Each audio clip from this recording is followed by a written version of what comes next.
Hello everyone, welcome to Jwalpa coaching classes. तो बच्चों, एक और वीडियो केमिकल काइनेटिक्स पे। तो चलिए, इस वीडियो में हम पढ़ेंगे factors influence the rate of reaction. मतलब ऐसे फैक्टर्स जिनकी वजह से रेट ऑफ रिएक्शन अफेक्टेड होती है, उनका डिस्कशन करेंगे हम इसमें। ठीक है, तो चलो देखते हैं। Factors influence the rate of reaction. देखिए कौन कौन से ऐसे फैक्टर्स है जिन पे रेट ऑफ रिएक्शन डिपेंडेंट है। ठीक है, पहला फैक्टर है हमारे पास नेचर ऑफ रिएक्टेंट। मतलब जो रेट ऑफ रिएक्शन है वो डिपेंडेंट है किस पे? नेचर ऑफ रिएक्टेंट पे। मतलब कि जो रिएक्टेंट है उनका नेचर कैसा है। जैसे अगर हमारे पास आयनिक कंपाउंड होते हैं या आयनिक रिएक्टेंट होते हैं तो वो रिएक्शन कैसी होती है? फास्ट होती है। ठीक है, अगर वहीं पे ऐसे कंपाउंड्स होंगे जिनमें कोवेलेंट बॉन्ड इन्वॉल्व होगा तो वो रिएक्शन स्लो होती है कंपैरेटिवली। ठीक है, तो नेचर ऑफ रिएक्टेंट बताएगा कि भैया कि रिएक्टेंट का नेचर क्या होना चाहिए कि रिएक्शन फास्ट हो जाए।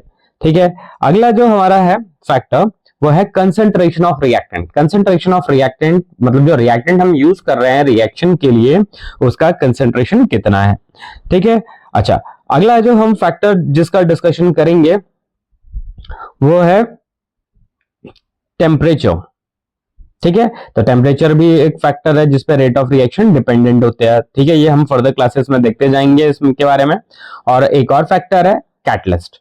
ठीक है, कैटलिस्ट भी रेट ऑफ रिएक्शन को अफेक्ट करता है। ठीक है, इसमें एक छूट गया है वो भी मैं बना देता हूं। ये एरिया, सरफेस एरिया क्या है? Surface area.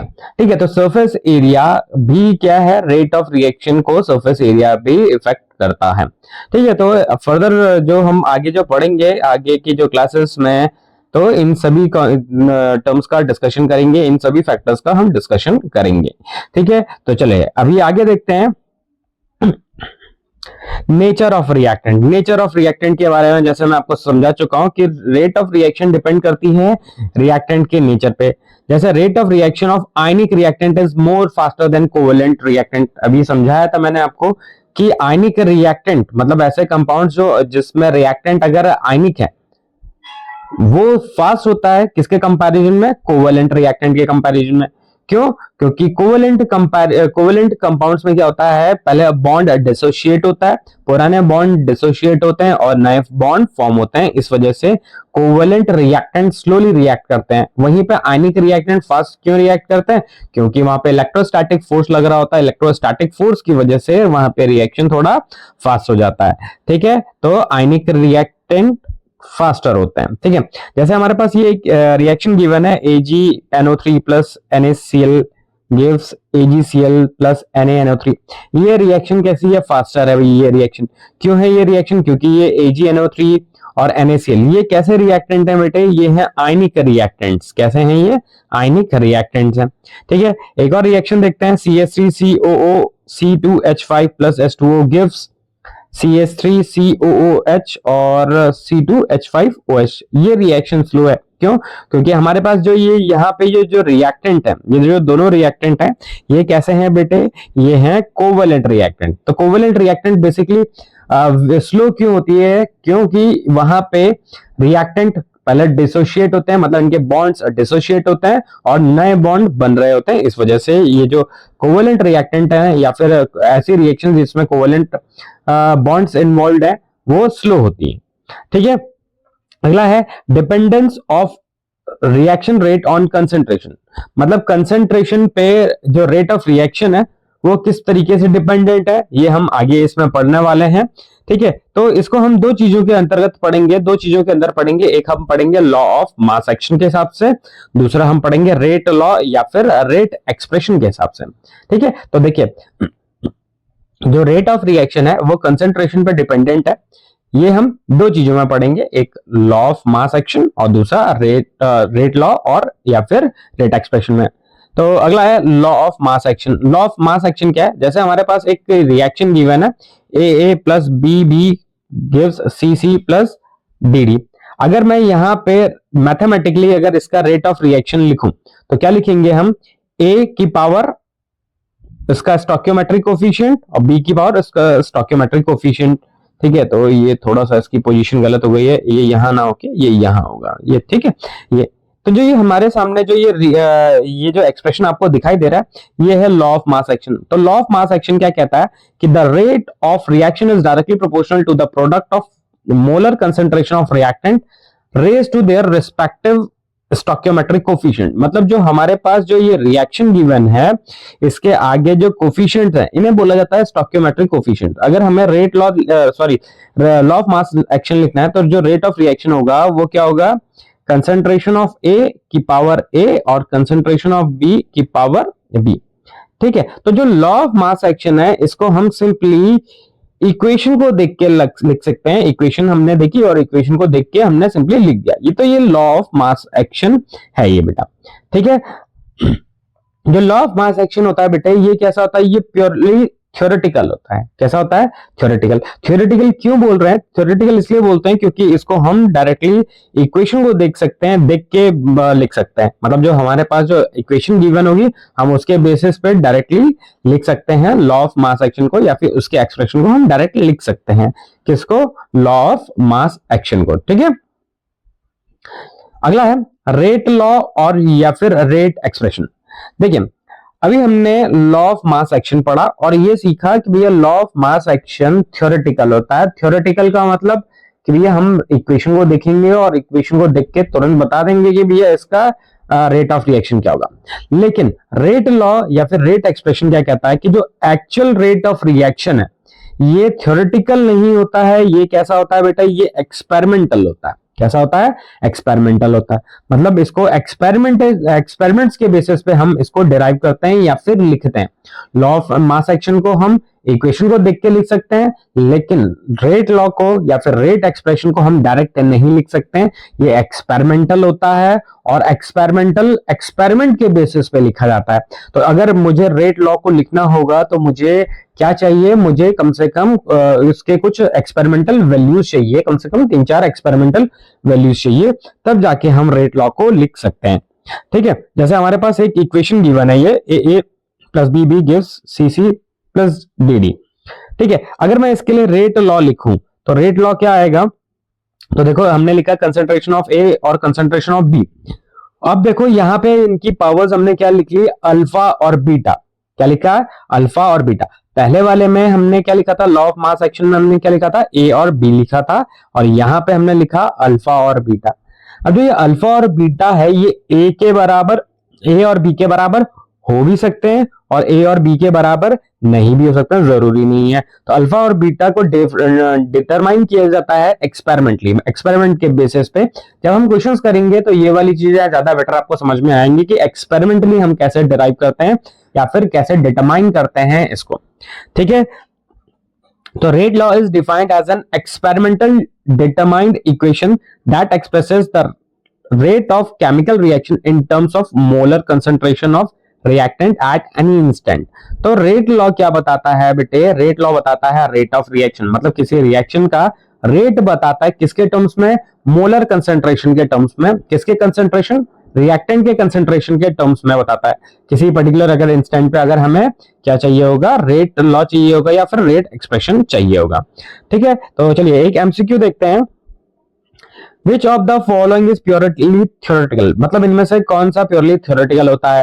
ठीक है, तो हमने भैया सीखा है, अभी बताया कि थ्योरेटिकल कौन सा होता है। तो पहला है ऑप्शन है रेट लॉ, दूसरा है लॉ ऑफ मास एक्शन, तीसरा है बोथ ए और बी, और चौथा है नन ऑफ दीज। तो कौन सा होता है theoretical, law of mass action. अभी सीखा हमने कि law of mass action theoretical होता है। ठीक है, चलिए अगला देख लेते हैं। The rate expression expresses the rate of reaction in terms of molar concentration of. मतलब जो रेट एक्सप्रेशन है वो रेट ऑफ रिएक्शन को बताता है किसके कंसेंट्रेशन, किसके मोलर कंसेंट्रेशन के टर्म्स में, रिएक्टेंट हो गया, या फिर दूसरा ऑप्शन है प्रोडक्ट, तीसरा है इंटरमीडिएट, और लास्ट है नन ऑफ दीज। तो अभी सीखा हमने कि किसके रेट एक्सप्रेशन को जब हम लिखते हैं तो वहां पे हम कंसेंट्रेशन ऑफ रिएक्टेंट को लिखते हैं बेटे। किसको लिखते हैं, कंसेंट्रेशन ऑफ रिएक्टेंट को। ठीक है, चलिए आगे देखें। Which of the following is purely experimental? तो एक्सपेरिमेंटल कौन सा, अभी तो दो ही तो टर्म हमने पढ़े, एक और हमने पढ़ा लॉ ऑफ मास एक्शन, दूसरा हमने पढ़ा रेट लॉ या फिर रेट एक्सप्रेशन। तो लॉ ऑफ मास एक्शन तो थियोरेटिकल होता है, लेकिन लेकिन रेट लॉ एक्सपेरिमेंटल होता है, तो हमारा आंसर इसमें क्या हो जाएगा बेटा, हमारा आंसर हो जाएगा रेट लॉ। ठीक है, चलिए आगे देखें, एलिमेंट्री एंड कॉम्प्लेक्स रिएक्शन। ठीक है, अब हम इस वाले पार्ट में हम पढ़ेंगे एलिमेंट्री एंड कॉम्प्लेक्स रिएक्शंस, मतलब एलिमेंट्री रिएक्शंस कौन सी होती हैं, कॉम्प्लेक्स रिएक्शंस कौन सी होती हैं। तो types of reaction based on the number of steps, मतलब जो हमने अभी दो टाइप की हम जो रिएक्शन जिनके बारे में हम बात कर रहे हैं एलिमेंट्री एंड कॉम्प्लेक्स, ये किस चीज पे डिपेंडेंट होती है कि जो रिएक्शन है वो कितने स्टेप्स में हो रही है उस पर डिपेंडेंट है।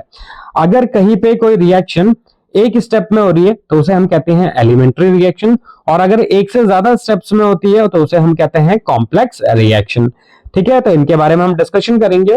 तो हमारा पहला है एलिमेंट्री रिएक्शन। तो एलिमेंट्री रिएक्शन कौन सा है, the reaction that occurs in a single step. ऐसी रिएक्शन जो सिंगल स्टेप में हो रही है उसे हम बोलते हैं एलिमेंट्री रिएक्शन। जैसे हमारे पास H2O2 है, अगर ये डिकम्पोज हो जाए तो ये H2O प्लस सॉरी गिव्स ये देगा कि H2O और हाफ O2। तो ये कैसी रिएक्शंस हैं, ये सिंगल स्टेप है, मतलब जब ये रिएक्शन हो रही होंगी तो ये एक ही रिएक्शन में हो जाएंगे, मतलब एक ही स्टेप में हो जाएंगी। तो ऐसी रिएक्शंस को हम कहते हैं एलिमेंट्री स्टेप्स, एलिमेंट्री रिएक्शन कहते हैं। ठीक है, कॉम्प्लेक्स रिएक्शंस कौन सी होती हैं, ऐसी रिएक्शन जो एक से ज्यादा स्टेप्स में होती है उन्हें हम बोलते हैं कॉम्प्लेक्स रिएक्शन। ठीक है, और जो कॉम्प्लेक्स रिएक्शंस होती है, तो देखिए कॉम्प्लेक्स रिएक्शन में भी अगर हम क्लासिफाई करें या डिवाइड करें कॉम्प्लेक्स रिएक्शन को, तो कॉम्प्लेक्स रिएक्शन भी दो पार्ट्स में होगी, एक होगी स्लो स्टेप और दूसरा होता है फास्ट स्टेप। मतलब एक अगर हम कॉम्प्लेक्स रिएक्शन को का मैकेनिज्म देखें तो उसमें एक रिएक्शन होगा स्लो और दूसरा होगा फास्ट। तो जो स्लो स्टेप होता है कॉम्प्लेक्स रिएक्शन में, जो स्लो स्टेप होता है वही रेट डिटरमाइनिंग स्टेप होता है। रेट डिटरमाइनिंग स्टेप का मतलब होता है कि जब हम रेट ऑफ रिएक्शन लिखेंगे तो हम वो स्लो स्टेप के अकॉर्डिंग लिखेंगे रेट ऑफ रिएक्शन को, फास्ट स्टेप के अकॉर्डिंग नहीं लिखते, स्लो स्टेप के अकॉर्डिंग लिखते हैं रेट ऑफ रिएक्शन को। ठीक है, एग्जाम्पल देखते हैं हमारे पास, जैसे ये एक एग्जाम्पल है, अगर मुझे इसका मैकेनिज्म देखना है। ठीक है, तो देखिए पहले स्टेप में क्या होगा कि NO H2 के साथ ऐड के N2 और H2O2 बना देगा, ये फर्स्ट स्टेप है। सेकंड स्टेप में क्या होगा, H2O2 फिर H2 के साथ मिलके क्या बना देगा, H2O बना देगा। तो सेकंड स्टेप कैसा है, फास्ट है। फर्स्ट स्टेप कैसा है, स्लो स्टेप है। सेकंड स्टेप फास्ट स्टेप है। अगर मुझे इसमें रेट ऑफ रिएक्शन लिखना होगा तो रेट ऑफ रिएक्शन किसके हिसाब से लिखेंगे, स्लो स्टेप के हिसाब से लिखेंगे। स्लो स्टेप कौन सा है बेटे, फर्स्ट स्टेप। यहाँ पे जो फर्स्ट स्टेप है ये स्लो स्टेप है। ठीक है, तो रेट ऑफ रिएक्शन हम फर्स्ट स्टेप के हिसाब से डिटरमाइन करेंगे। ठीक है, तो यहाँ पे रेट ऑफ रिएक्शन क्या हो जाएगा, फर्स्ट स्टेप को देख के लिखेंगे तो क्या हो जाएगा, NO की पावर 2 और H2। ठीक है, चलिए अगला अगला एग्जांपल देखते हैं। हमारे पास एक और रिएक्शन है, अगर आप इसको भी देखेंगे तो ये भी दो स्टेप्स में हो रहा होगा। पहला स्टेप NO2Cl, ये यहां से डिकम्पोज होके NO2 और Cl दे रहा। ठीक है, सेकंड स्टेप में देखेंगे तो क्या होगा, NO2Cl, इसमें जो Cl मिला हुआ है ये, ठीक है, ये इसके साथ ऐड होगा और देगा क्या है, NO2 और Cl2।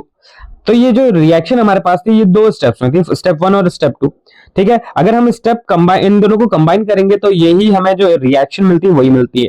ठीक है, तो ये जो पहला स्टेप है ये कैसा है, स्लो स्टेप है। सेकंड स्टेप है कैसा है, फास्ट स्टेप है। जो ये फर्स्ट स्टेप है बेटा ये है यूनिमोलिकुलर।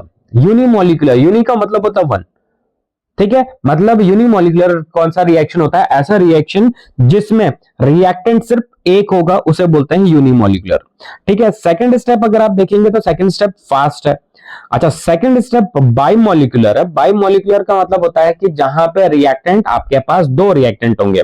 तो आप देख सकते हैं कि स्टेप 2 में हमारे पास दो रिएक्टेंट है और स्टेप 1 में सिर्फ एक ही रिएक्टेंट है। ठीक है, तो जो रेट डिटरमाइनिंग स्टेप है वो कौन सा है बेटे, स्लो स्टेप, मतलब पहला वाला स्टेप है रेट डिटरमाइनिंग स्टेप। तो इसके लिए अगर हम रेट ऑफ रिएक्शन लिखेंगे तो रेट ऑफ रिएक्शन सिंपली ये हो जाएगा। ठीक है,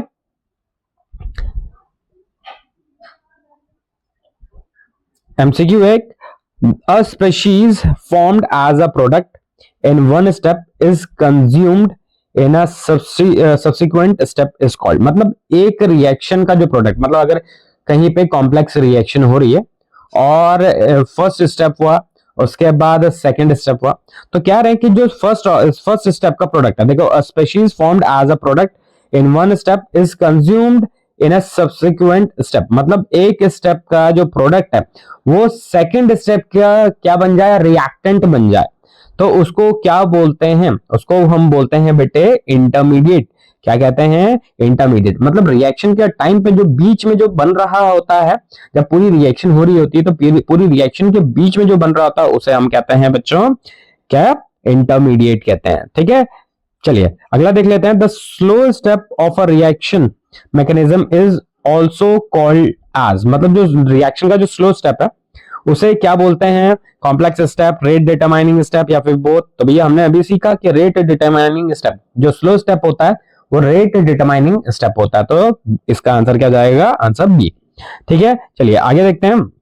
the reactions which take place in several steps, तो ऐसी रिएक्शन जो एक से ज्यादा स्टेप्स में होती है उन्हें क्या कहते हैं भाई, उन्हें कहते हैं हम कॉम्प्लेक्स रिएक्शंस। क्या कहते हैं बेटा, उन्हें कॉम्प्लेक्स रिएक्शंस कहते हैं, जो एक से ज्यादा होंगे।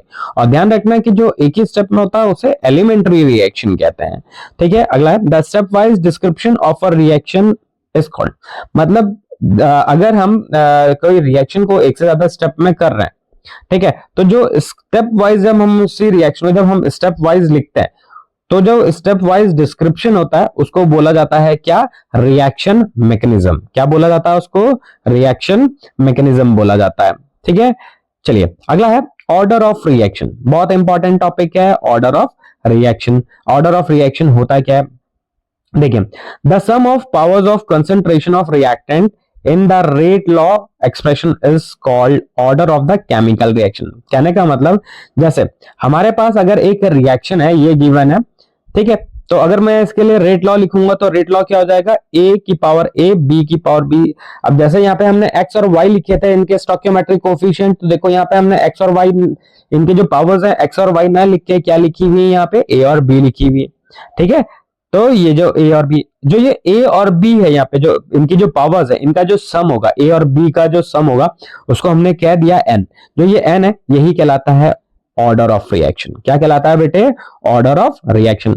यहाँ पे जो के है ये कहलाता है रेट कांस्टेंट, या फिर वेलोसिटी कांस्टेंट, या फिर इसे स्पेसिफिक रेट ऑफ रिएक्शन भी कहते हैं। याद रखना ये टर्म्स बहुत इंपॉर्टेंट है। क्या है, रेट कांस्टेंट, या फिर वेलोसिटी कांस्टेंट, या फिर स्पेसिफिक रेट ऑफ रिएक्शन भी कहते हैं। इसे क्या कहते हैं बेटे, specific rate of reaction. Specific rate of reaction किसकी बात कर रहे हैं हम, के की बात कर रहे हैं, तो स्पेसिफिक रेट ऑफ रिएक्शन भी कहते हैं इसे। ठीक है, चलिए आगे देखते हैं। जो ये a प्लस बी है, ठीक है, ये ऑर्डर ऑफ रिएक्शन है। ये x प्लस वाई के बराबर हो भी सकता है और नहीं भी हो सकता है। बात समझ रहे हैं आप, जैसे यहाँ पे अगर इसका अगर हम लॉ ऑफ मास एक्शन के हिसाब से लिखते तो रेट ऑफ रिएक्शन क्या आना था, क्या ये आना था के a की पावर x और b की पावर y आना था। तो जो x प्लस वाई है, ये जो x प्लस वाई है ये a प्लस बी के बराबर हो भी सकता है और नहीं भी हो सकता। जरूरी नहीं है कि हमेशा हो, कहीं कहीं पे हो जाता है सेम, कहीं कहीं पे सेम नहीं भी होता है। ठीक है, चलिए एक रिएक्शन और देखते हैं। तो जैसे हमारे पास ये रिएक्शन गिवन है, ठीक है, तो ये क्या है, अगर आप देखोगे तो यहाँ पे H2O2 की पावर कितनी, कुछ भी पावर नहीं लिखी हुई, इसका मतलब यहाँ पे क्या है, 1 है। अगर इसकी पावर 1 है तो ये कैसे है, फर्स्ट ऑर्डर के रिएक्शन, मतलब n की वैल्यू यहाँ पे क्या आ गई है, यहाँ पे कुछ नहीं लिखा हुआ है, इसका मतलब यहाँ पे 1 लिखा हुआ है। अब ये 1 है तो इसका मतलब ये कैसी रिएक्शन है, ये फर्स्ट ऑर्डर की रिएक्शन है बेटे। ठीक है, चलिए ये सेकंड रिएक्शन देखें तो यहाँ पे भी देखो NH4NO2 की पावर कितनी है, 1 है, तो ये भी कैसी रिएक्शन है, फर्स्ट ऑर्डर की रिएक्शन। ठीक है, तो जो रेडियो एक्टिविटी डिसइंटीग्रेशन रिएक्शंस होती हैं वो फर्स्ट ऑर्डर रिएक्शन होता है। मतलब अगर हमारे पास कोई रेडियो एक्टिव एलिमेंट है वो अगर डिसइंटीग्रेट हो रहा है, क्या हो रहा है बेटे, डिसइंटीग्रेट हो रहा है, रेडियो एक्टिविटी डिसइंटीग्रेशन कहते हैं इसे, कि मतलब रेडियो एक्टिव एलिमेंट है वो डिसइंटीग्रेट हो रहा है, अपने आप से खत्म हो रहा है वो, तो उसका जो खत्म होना है वो भी क्या कहलाता है, वो भी फर्स्ट ऑर्डर रिएक्शन कहलाता है बेटे। ठीक है, फर्स्ट ऑर्डर रिएक्शन कहलाता है क्या, रेडियो एक्टिविटी डिसइंटीग्रेशन। ठीक है, चलिए एक और देखते हैं। हमारे पास ये रिएक्शन गिवन है और हमने यहाँ पे इसका रेट एक्सप्रेशन लिखा है, तो क्या आया, KHI की पावर 2। यहाँ पे रिएक्टेंट की पावर कितनी आ रही है, 2 आ रही है, तो इसका ऑर्डर कितना हो जाएगा, ये सेकंड ऑर्डर रिएक्शन हो जाएगी। ठीक है, एक और रिएक्शन देखते हैं। तो इसके लिए अगर हम रेट एक्सप्रेशन लिखे हैं तो क्या मिलेगा, ये भी सेकंड ऑर्डर का है। क्यों है यहाँ पे सेकंड ऑर्डर का? क्योंकि जो रेट ऑफ रिएक्शन है वो NO के कंसेंट्रेशन पे डिपेंडेंट है और साथ में O3 के कंसेंट्रेशन पे भी डिपेंडेंट है, दोनों के कंसेंट्रेशन पे डिपेंडेंट है, इसलिए इसे हम सेकंड ऑर्डर रिएक्शन कहते हैं। ठीक है, चलिए एक और रिएक्शन देख लेते हैं। अगर इसके लिए रेट ऑफ रिएक्शन लिखेंगे तो KNO की पावर 2 और O2 की पावर कितनी 1 है। तो अगर मैं यहाँ पे इनकी टोटल पावर निकालू, टोटल पावर कितनी है, देखो 2 तो ये हो गया और इसकी पावर कितनी 1 है, तो 2 + 1 कितना हो जाएगा, 3 हो जाएगा। तो ये कैसा हो गया, ये थर्ड ऑर्डर रिएक्शन हो जाएगा बेटे। ठीक है, अच्छा अभी ये जो रिएक्शन हम भी लिखा हुआ, अगर इसके लिए अगर हम लिखेंगे रेट एक्सप्रेशन तो ये हो गया CH3CHO की पावर 3/2। ठीक है, 3/2 हो गया। तो अब अगर आप इसका ऑर्डर ऑफ रिएक्शन पूछोगे तो ये कितना हो जाएगा, ये फ्रैक्शनल ऑर्डर है इसका। ये कैसा है रिएक्शन, मतलब इसका ऑर्डर क्या है, फ्रैक्शनल है, और इसका ऑर्डर ऑफ रिएक्शन कितना 1.5 है। ठीक है, चलिए एक और रिएक्शन देखते हैं। H2 + Br2 gives 2 HBr। अभी इसके लिए रेट ऑफ रिएक्शन लिखेंगे तो H2 की पावर कितनी है 1 है, Br2 की पावर कितनी है हाफ है, तो इसका रेट ऑफ रिएक्शन कितना हो जाएगा 1 + हाफ, मतलब कितना हो जाएगा, ये 1.5 हो जाएगा इसका भी ऑर्डर ऑफ रिएक्शन। ठीक है, एक और रिएक्शन देखते हैं। तो ये हमारे पास रिएक्शन है, रेट ऑफ रिएक्शन, इसका हमने एक्सप्रेशन लिखा। ठीक है, इसका भी ऑर्डर कितना हो जाएगा, ये भी फ्रैक्शनल ऑर्डर ऑफ रिएक्शन होगा और इसका भी कितना होगा 1.5 होगा। ठीक है, चलिए एक और रिएक्शन देखते हैं यहाँ पे। तो ये कैसी है, ये जीरो ऑर्डर रिएक्शन है। कैसी है बेटे, ये जीरो ऑर्डर रिएक्शन है। क्यों? क्योंकि ये थर्मल डिकम्पोजिशन हो रहा है, तो थर्मल डिकम्पोजिशन, ठीक है, तो ये जीरो ऑर्डर रिएक्शन है। और जीरो ऑर्डर रिएक्शन में जो रेट ऑफ रिएक्शन है वो कंसंट्रेशन ऑफ रिएक्टेंट पे डिपेंडेंट नहीं होता है। ठीक है, zero order reaction is independent of concentration of reactant, मतलब अगर आप रिएक्टेंट को बढ़ाते जाओगे घटाते जाओगे तो उसका असर रेट ऑफ रिएक्शन पे दिखाई नहीं देगा, कोई भी असर नहीं पड़ेगा रेट ऑफ रिएक्शन पे। ठीक है, एक और रिएक्शन देखते हैं। तो जैसे HI है, ये रिवर्सिबल रिएक्शन है। ठीक है, तो ये भी कैसी रिएक्शन है बेटे, ये भी जीरो ऑर्डर ऑफ रिएक्शन है। ठीक है, तो जीरो ऑर्डर ऑफ रिएक्शन का मतलब ऐसी रिएक्शन जिसमें rate of reaction concentration of reactant पे डिपेंडेंट नहीं होती है, उसे बोलते हैं हम जीरो ऑर्डर रिएक्शन। ठीक है, तो ध्यान रखना ऑल कैटालिटिक रिएक्शंस आर, मतलब ऐसी रिएक्शंस जितनी भी जो भी कैटालिटिक रिएक्शंस होंगी जिसमें कैटलिस्ट यूज किया जा रहा है वो जीरो ऑर्डर रिएक्शन कहलाता है। क्या कहलाता है, जीरो ऑर्डर रिएक्शन जिसमें हम कैटलिस्ट यूज करते हैं। ठीक है, चलिए आगे देखते हैं। जैसे एक और रिएक्शन है हमारे पास, ये क्या है, इसका ऑर्डर क्या आएगा, इसका है ये नेगेटिव है। अच्छा, यहाँ पर रिवर्सिबल के साइन थोड़ा सा गलत बने हुए हैं। ठीक है, तो ये जो रिएक्शन है ये कैसा है बेटे, इसमें देखिए अगर O3 के हिसाब से बोलेंगे हम तो उसका ऑर्डर 2 है, O2 के हिसाब से हम बोलेंगे तो उसका ऑर्डर कितना हो जाएगा -1 हो जाएगा। तो ऑर्डर में भी ऑर्डर ऑफ रिएक्शन कैसा हो सकता है, फ्रैक्शनल हो सकता है, इंटीग्रल हो सकता है और नेगेटिव भी हो सकता है। ऑर्डर ऑफ रिएक्शन की बात कर रहे हैं हम, क्या हो सकता है, जीरो भी हो सकता है, फ्रैक्शनल भी हो सकता है, इंटीग्रल भी हो सकता है और नेगेटिव भी हो सकता है। ठीक है, चलिए MCQ देखते हैं।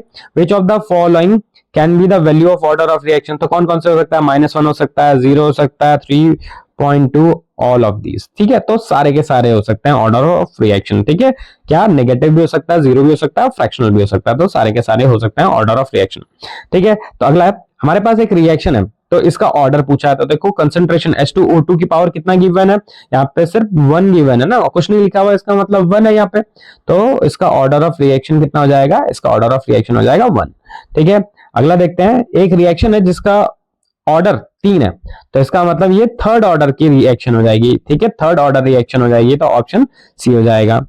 ठीक है, चलिए अगला है molecularity of a reaction. Molecularity of a reaction क्या होता है, कह रहे हैं the number of reacting species taking part in an elementary reaction which collide simultaneously to bring about a chemical change। मतलब जब हमारे पास कोई रिएक्शन हो रही होती है तो रिएक्शन के टाइम पे क्या होता है कि रिएक्टेंट आपस में कोलाइड करते हैं बेटे, क्या करते हैं, कोलाइड करते हैं, रिएक्टेंट्स आपस में कोलाइड करते हैं।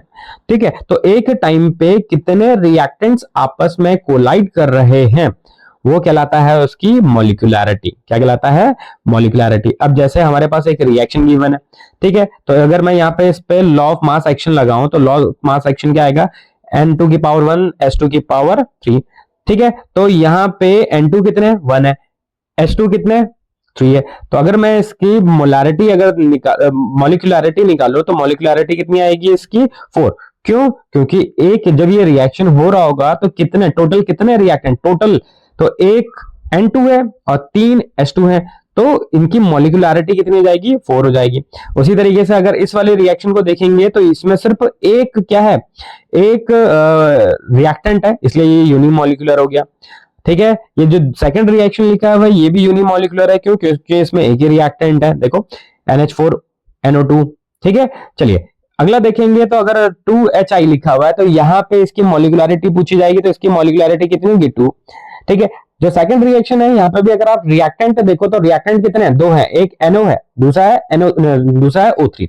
एक है NO और दूसरा है O3, है ना? तो ये जो रिएक्शन है ये भी कैसी है? ये बाई मॉलिक्यूलर रिएक्शन है।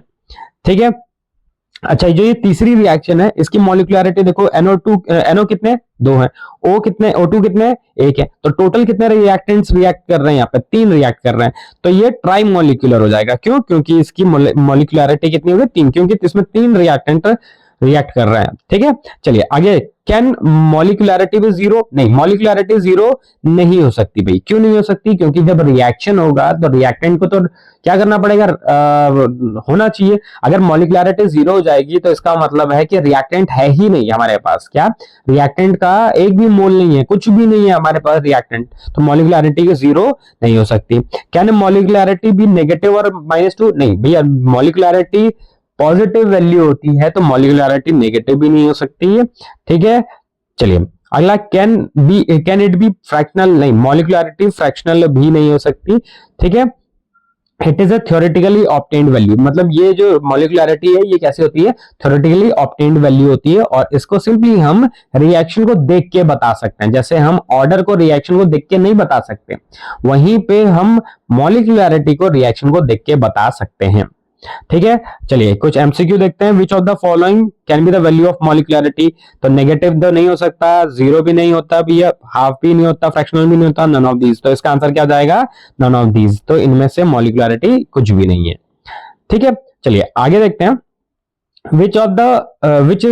What is the molecularity of the reaction? इस रिएक्शन की मॉलिक्यूलरिटी कितनी है? तो देखो रिएक्टेंट कितना है बेटा?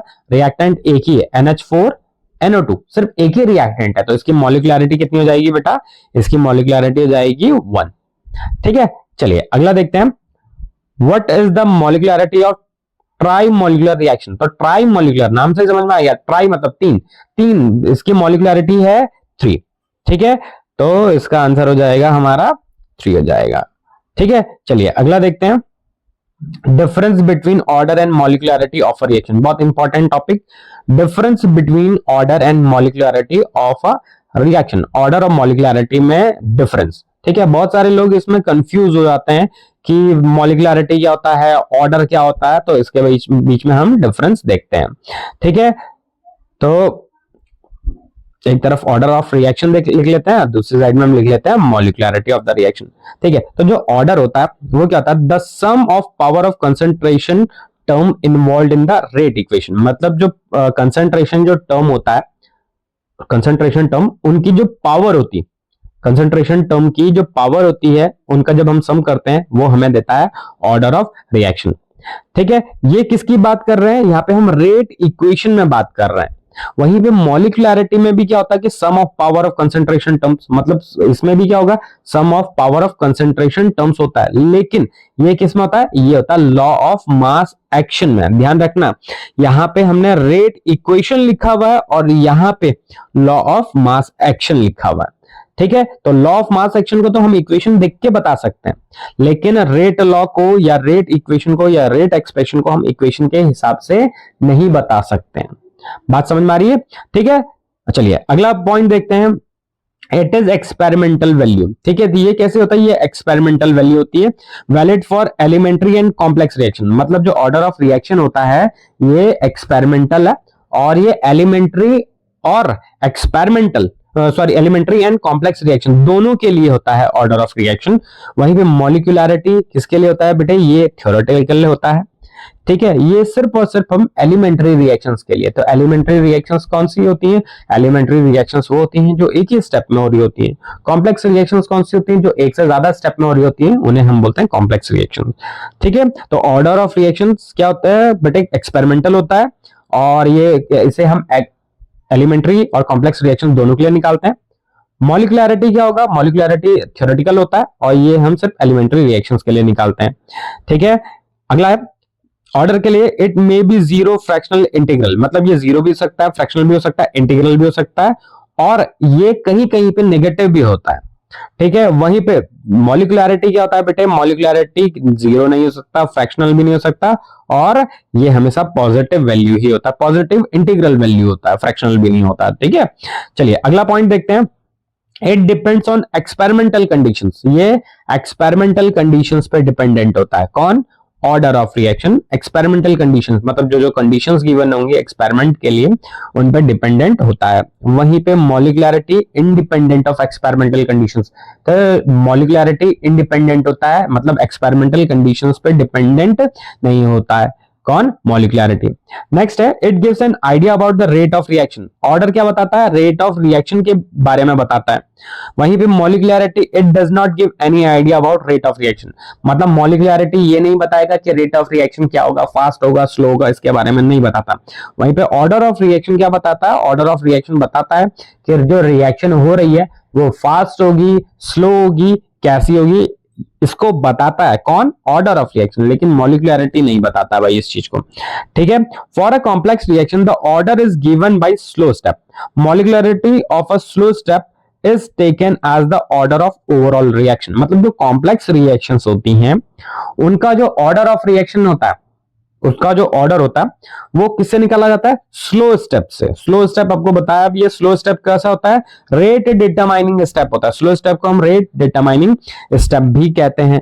ठीक है, तो जो ऑर्डर होता है वो स्लो स्टेप से निकाला जाता है, और स्लो स्टेप की जो मॉलिक्युलैरिटी होती है क्या होती है, स्लो स्टेप। जब हम कॉम्प्लेक्स रिएक्शन को लिखते हैं तो एक होता है, पहला होता है स्लो स्टेप, दूसरा होता है फास्ट स्टेप। तो जो स्लो स्टेप की जो मॉलिक्युलैरिटी होती है वही कहलाता है ऑर्डर ऑफ ओवरऑल रिएक्शन, मतलब जो ओवरऑल रिएक्शन है उसका ऑर्डर वही होता है। ठीक है, चलिए एमसीक्यू देखते हैं। If the molecularity of the reaction is 2 then the reaction is said to be, मतलब अगर मॉलिक्युलैरिटी 2 होगी तो हम उसे क्या कहते हैं, बाई मॉलिक्यूलर रिएक्शन कहते हैं। कैसे, क्या बोलते हैं उसे, बाई मॉलिक्यूलर रिएक्शन बोलते हैं। ठीक है, अगला, the sum of power of concentration terms in the rate law expression is called, मतलब जो रेट लॉ एक्सप्रेशन है इसमें जो पावर्स का जो सम है, रेट लॉ एक्सप्रेशन की बात कर रहे हैं, ध्यान से सुनिएगा, रेट लॉ एक्सप्रेशन की बात कर रहे हैं, तो रेट लॉ एक्सप्रेशन का जो पावर है, मतलब जो पावर्स का जो सम है उसको हम कहते हैं क्या, उसको कहते हैं भैया हम ऑर्डर कहते हैं। क्या कहते हैं, ऑर्डर कहते हैं। ठीक है, चलिए, the reactions with molecularity greater than 3 are definitely, मतलब जो ऐसी रिएक्शन जिसके मॉलिक्युलैरिटी 3 से ज्यादा होती है, क्या होती है, 3 से ज्यादा होती है, वो कौन सी होती हैं, तो बेटे उन रिएक्शंस को हम कहते हैं कॉम्प्लेक्स रिएक्शंस। ठीक है, अगला है, dash and dash are the theoretical concept, कौन कौन से हैं थ्योरेटिकल कॉन्सेप्ट। फर्स्ट ऑप्शन है ऑर्डर एंड मॉलिक्युलैरिटी, नहीं, या रेट लॉ एंड ऑर्डर, नहीं, law of mass action and molecularity, तो आंसर है हमारा law of mass action and molecularity. मतलब law of mass action and molecularity कैसा कॉन्सेप्ट है बेटे, ये थ्योरेटिकल कॉन्सेप्ट है, इनको हम इक्वेशन को देख के बता सकते हैं। वहीं पे जो रेट लॉ है और जो ऑर्डर है ये एक्सपेरिमेंटल होता है, कैसा होता है, एक्सपेरिमेंटल होता है। तो हमारा आंसर क्या हो जाएगा इसमें, law of mass action and molecularity are theoretical concepts. ठीक है, तो आज के लिए इस वीडियो में बच्चों इतना ही करेंगे, नई वीडियो में मिलेंगे कुछ और टॉपिक के साथ, तब तक बने रहिए ज्वालपा कोचिंग क्लासेस के साथ। Till then bye bye.